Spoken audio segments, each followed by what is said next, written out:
Oh, buddy, Andy here again. This is one of those subjects I've been pondering for a few days now. I've been talking a lot about snow and disruption and all the stuff that's been going on here, whether it be here or whether it be an audio boo or whatever it might be.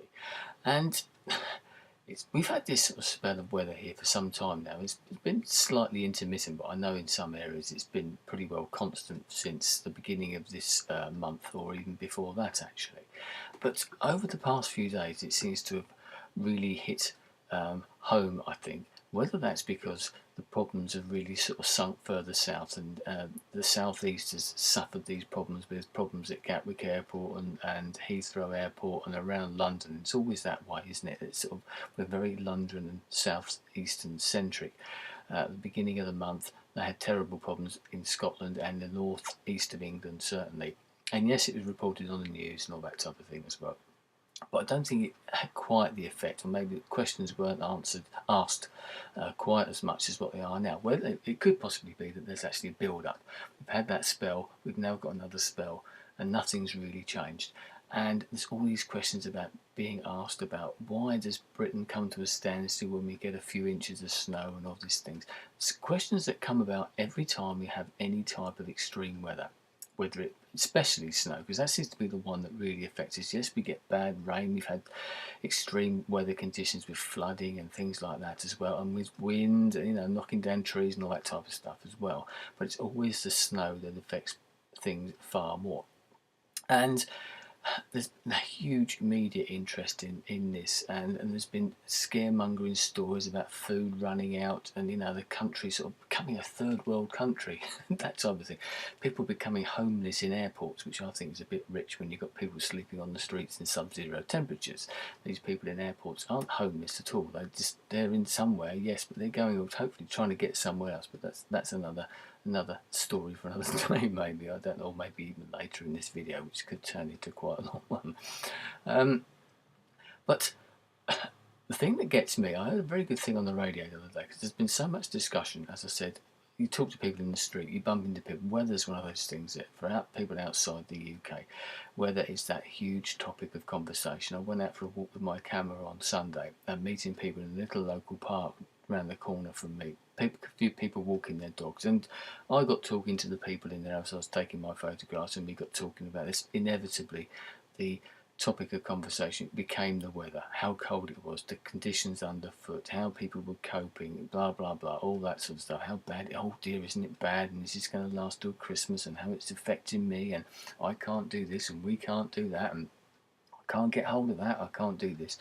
And I heard other people saying, quite rightly, that it does actually get people together. And one of the only good things that's come out of this, I think, is that there's that sort of sense of, well, it's not a sense of community as such, but it is something that brings people together, because it literally brings people together. We are all suffering the same type of thing. We all have our own little things in life that we suffer from, some others obviously more than others, but the weather is something that happens to everybody. We all experience it, especially in the small local community or a town or even in an area, and at this particular time it's pretty much the whole of the United Kingdom that's suffering, in inverted commas, with this, I think, and that's why there's been so much media coverage about it, the amount of column inches of rubbish that's been spouted, and the amount of time that's been wasted on the TV, on the radio, reporting about all these problems. I've only got to look out my window, listen to the radio or whatever, anything like that, to look at Twitter, to Facebook, YouTube or whatever. I know what the weather's like. I'm sitting in the middle of it. Everybody is. Do we need to be reminded of it 24/7? Part of the problem with the rolling news programs. Once again, that's another issue. But as I said, the thing that comes around so many times, and I actually listened to a discussion on the radio about it, because it was one of the more sensible ones, about why we can't deal with these sort of situations when they happen, and how we're, as I said, become like a third world country. Airports shut down, railways shut down, the infrastructure generally shuts down, the roads shut down, and that type of thing. But do they? And are we really as bad as worse than other countries? We always quote, oh, well, they always cope in Russia, they always cope in Finland, or they cope in Sweden or Canada and things like that. Yes, they cope with that because they get this weather every single year. without fail, or very, if it doesn't happen, it's an exception. This is an exception for us. This type of weather is something that doesn't happen very often. Yes, we've had bouts of it, and that is it, bouts. We haven't had whole winters full of it. We've had bouts of it for the odd few days. Okay, this particular period has lasted a bit longer than the other ones. I'm quite happy to accept that. So we should we have that sort of dilemma then, and this is what everyone's talking about now, very seriously now, I think, with governments, or whether they're hoping that this will sweep under the carpet when Christmas has come and gone and everyone's forgotten about it. I don't know. And the thaw's come, and it's all the water's gone away, and we're back to what we normally have, a sort of a wet and a windy winter, which is what we are used to over here and increasingly become used to, apart from these bouts of snow. So everyone's now talking about, how can we cope? What can we do for the future? What do we need to do? Why can't we be like these other sort of northern European countries and what they do? But they do things completely different. As I said, they have a completely different attitude because they have to have a completely different attitude. In sort of Scandinavian countries, they have studded tyres on their cars, or they have snow chains that have to be fitted. It's the law, legally obliged to put these things on, or have these tyres or whatever fitted at a certain time of the year, or when the first snowfall comes down. If they don't have them and they have some sort of accident or something, they are not insured. Now, do we want to do that over here? Because it costs a lot of money. That's what the person was saying. One of the guys on the radio earlier, spends a lot of time in Norway. And if anyone from that area is listening or watching this, please correct me, or give me some more information. They have to put these tyres on, but it all amounts. It's like an extra tax if you think about it. Your insurance policies go up by that amount of money. If you don't have these on, obviously you're not insured.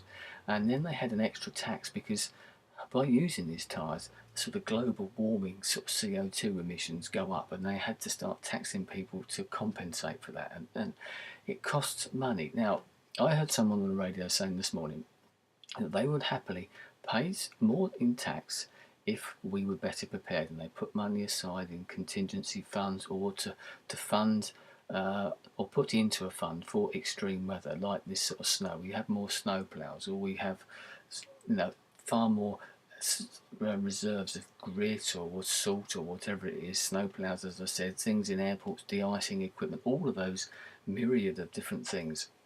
Now, you put that in an election policy, and believe me, you will not get voted in. People are not going to pay extra taxes for things that only affect them for the odd day every year. And that's all it is, really, is the odd day every year. Yes, as I said, this has been going on for a little bit longer, but there are reasons for that, which I'll come into in a minute. I don't think anybody is going to vote for more taxes. We are all in a period now of austerity. We're all in a period where governments are reining back on the spending. Things are being cut down. Are you really going to vote in extra taxes for potentially situations where we have bad snow periods for a few days every single year? Are you going to put the money in that rather than into education, or to the health service, or to other council run services which are far more important? When the snow does come, it affects everybody, as I said, but we all have our own ways of dealing with it. One of the main problems now, I feel, and this is all a personal opinion, is that the way of our life now dictates that we have to travel far more. We work further away from home than we've ever done. The globalisation of food products and everything like that means that they have to be shipped in from God knows where else. We had a similar situation in April of this year with the volcanic eruption, and that in Iceland, which obviously affected a lot of Europe as well. And we started to see that all the airports shut down basically across the whole of northern Europe, and it was affected obviously further afield as well. The ripples ran out, and we started getting worried about this. Now, we should have learned a lesson there. I know these things take years and they take time, but has anything actually come out of that? From April, when really we should have a really big warning of the potential danger that we've got, and it is a danger really to food supplies, to every type of supplies that we have nowadays, the globalisation of food, fuel, whatever, goods generally, and people for that matter, working. Have we learnt anything? Has anything come out of that? I don't recall seeing any government legislation or any even government suggestions that we should really consider if that type of thing happens again. And that's what's happened on a smaller scale in some ways with this snow and any other extreme weather that you get. It locks down the country maybe for a few days. That volcanic eruption locked down the whole of northern Europe for about a week or so, I think. And then the government started to wheedle a way out of it, and we started to fly when possibly, it started changing the regulations, I think, in some ways. With snow, there's not a lot we can do about it. It's there, isn't it? We can get rid of it, but are we going to learn the lessons from this? And are we really going to go down the way of other northern European countries and prepare as well as they do? They do it, as I said, because they have to. It's there every single year. They expect it. They know what's coming. And also the people in the countries, apart from being obliged and legally bound to have special tyres, to have things in their cars or with snow chains, all that type of things, and probably drive certain cars as well because they're expecting it, four-wheel drive type of cars as well. And they probably pay far more taxes, so they've got far more snow ploughs and equipment and people, and everything's sorted out that way. The people are trained in a, for want of a better way, expression, to deal with that because they get it every year. Over here, people aren't trained. I bet you, over here, we've had so many problems with people being out on the roads, going out and doing these journeys and everything, which aren't necessary. Now, everybody's been moaning, and I've seen it in the media. The media are screaming, why can't the snowplows clear the motorways? Why can't this happen? Why can't that happen? If you've got cars on a motorway, the snowplows, the gritters, everything else that's going to help can't actually get through. There's the problem. All the time you've got cars in the way, the actual clearing people can't get on there. That's something and that people don't seem to realise. I heard a very good article on the radio once again the other day, and the guy was saying a lot of the problems come down to us individuals. We are selfish. We expect everything to run for us. We are so used to being everything running like clockwork generally, or running pretty near clockwork. We can't accept when things go wrong. We have to blame somebody. It's never our fault. It's never our fault that we've gone out into the snow with the wrong type of tyres on our car, without any warm weather gear, without our mobile phone charged up, without water or supplies or blankets or shovels in our car. It's never our fault. It's always somebody else's fault. We need to look inside as well. A lot of those people, yes, there are people obviously who have situations they go out, and I know of somebody that I've following on Twitter or whatever who got caught out. They checked the weather reports and it appeared that it was all right for. They got caught out. Yes, fair enough. There are always sort of innocent people who get caught. But how many other people went out? Oh yeah, it's all right. I'll go and do this. People were being told not to travel, and if you disobey that, therein lies one of the problems. Another problem, as I said, people with work. People travel now to work, and I know of people myself who, if they don't work, they don't get paid. Now there's another situation, I say that needs to be remedied, but it's another one of those underlying causes for part of these problems. The globalisation of the food supplies and everything like that, that's one of the issues. Another issue is this, about we need to compel people that if people can't get to work because they can't, they've been told not to, then someone needs to get paid for this or something. There needs to be some sort of compensation or something for this, or we just have to accept that people just aren't going to turn up. Services don't run. And that's, once again, all the people that are supposed to be there, if they can't get there because of the snow, how do we expect services to run? We go round and round in circles. Now, are we going to spend billions, literally billions and billions of pounds to legislate against or prepare for weather events that are going to happen in once in a blue moon type of thing? Yes, if this is something that's going to happen and it can be proved that it's going to happen every single year and we're going to get winters like this, yes, it might be worthwhile investing in a certain amount of this equipment. But are we really going to be in this country, how many people are going to put up with having snow chains or certain tyres fitted on their car for the whole of the winter when they might only need those tyres for a very, very short period of time? How much money is that going to cost? I know for a fact that people will not do that here. So it doesn't matter how much kicking and screaming we do, we will just have to put up with this. I've been in a lucky position this year is that I haven't been at work. But even if I was at work, is it really that much of a problem where people just stay at home for a couple of days and let nature take its course. Let the people who are out there try to clear the railways, try to clear the roads, the airports, that type of thing. We keep going on, well, they can deal with it here and there and all that, as I said earlier. We're not prepared for it. We're not set up for it. The way that our industries work now, we've pared down the man-force to the bare bones, so the people aren't there to do these things. I know that for a fact, having worked on the railway for a long time. Stations just aren't manned the way they used to be. There aren't the people there to clear the platforms.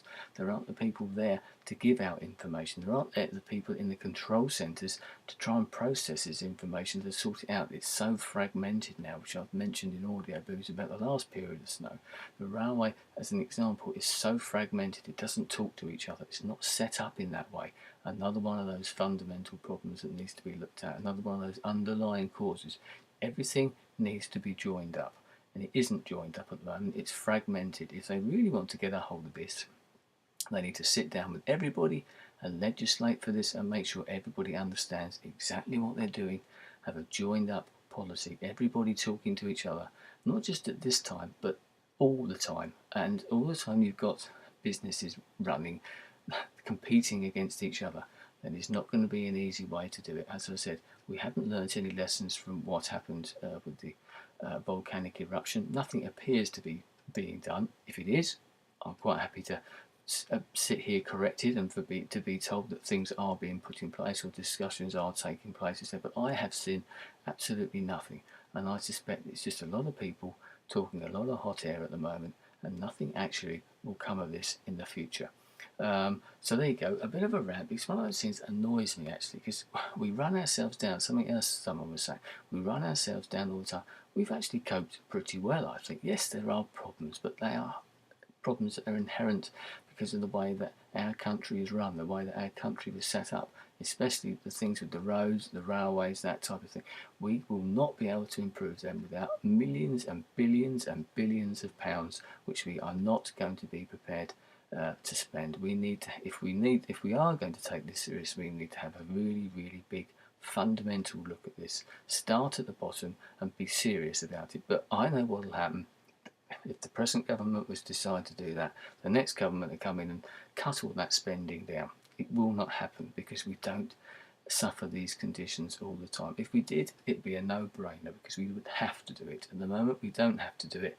We can spout off on the TV, in the media, on the television, or whatever it is, but nothing will actually come. Everyone will have forgotten about this. Come a couple of weeks' time or a few months down the line, everybody would have forgotten about it. And one of the other problems, I honestly believe, as I suggested earlier, is the media themselves. There's nothing like bad news. Bad news sells, and they love to spin and exaggerate and go on and on and on about the problems that there are and accentuate those bad stories. There's bad stories everywhere, every day. But we don't need to hear about people moaning and whinging all the time when they possibly shouldn't have been where they are in the first place, because we have that, so that we feel that we've got that right to go on holiday to Bali at Christmas time. And what a BIA or British Airways or Gatwick or Heathrow or Networks Southeast or whatever it might be, they should not be stopping me because I've paid my money. I've got a right to do that. No, you haven't. You may have paid your money, but you've got no more right than anybody else. Why should you be treated any differently to the person standing next to you? We have to admit and we have to accept that at certain times shit happens, things go wrong, and nobody is to blame, apart from the big man up there. And if you want to blame him, you're a bigger man than me. So there you go, lots of food for thought there, and probably a very rambling vlog. But I wanted to talk about this. It's gone on for far too long, but I'd love to hear anybody else's comments, and if I've upset anybody who's sitting in an airport or something, maybe you should think about why you're there in the first place. Maybe you were told not to go in the first place, and that's another thing. People go to the airport and they won't go home in case they miss their flight or something like that. I understand that to an extent, but don't moan about it if you are there. I would not want to be in that situation. I was very nearly in that situation in April because of the flights going to the volcanic eruption, everything like that as well. If you paid a lot of money or whatever it is, you've got travel plans, especially at this time of year with Christmas coming along, and I'm sure that's at the heart of a lot of these problems. People are thinking, I've got to be at A, B and C. We've become so used to our way of life now once again back in April with the volcanic eruption. That should have made us think a little bit. Hang on, we need to be a bit more careful about these travel plans that we do. Once again, in the British Isles, we sit on the edge all the time. We're very near to that edge. As I said, having worked on a railway, I know what it's like. We run far more trains than a lot of other people. We have far more flights going out of our airports. For example, Gatwick, the busiest one runway airport in the world. It's not going to take much to bugger that up, to be perfectly honest. And I know what it's like on the railway as well. And so it's one small problem and it snowballs. Forgive that. It snowballs and then you are absolutely stuffed. So don't be surprised if things go wrong. It's because the intensity that we put into our transport systems, our infrastructure generally, our food producers, whatever, it doesn't take much to mess it all up. As I said, we had the volcanic eruption there in April. A few years ago, we had problems with fuel depots and fuel shortages as well because of tanker driver strikes, which I know they've had elsewhere. I don't think we've learned anything from that either. We haven't changed the way that we deal things. The deliveries are still done in more or less exactly the same way. We still rely on lorries far more than than rail or air, I think, or that type of thing. But they all bring their problems. They are all liable to fail for one reason or another at some time. We just have to sit down and maybe accept that. But people aren't prepared to do that. Anyway, I am going to leave it there. Thanks for your time. I'll speak to you again soon. Goodbye.